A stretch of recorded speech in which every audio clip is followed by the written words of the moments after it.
Now the problem with a spline is, it's a spline. CNC machines don't like it much.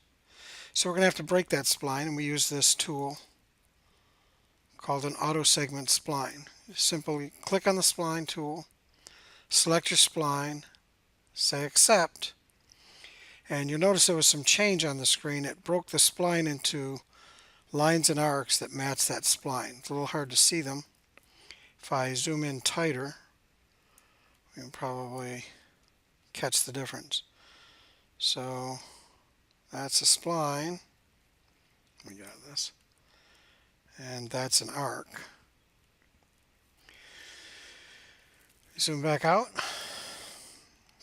If I want to remove the spline, leaving just the arc and lines, click on when the label says spline, accept it, escape. Now the only thing that's left here is lines and arcs that match very well with our spline.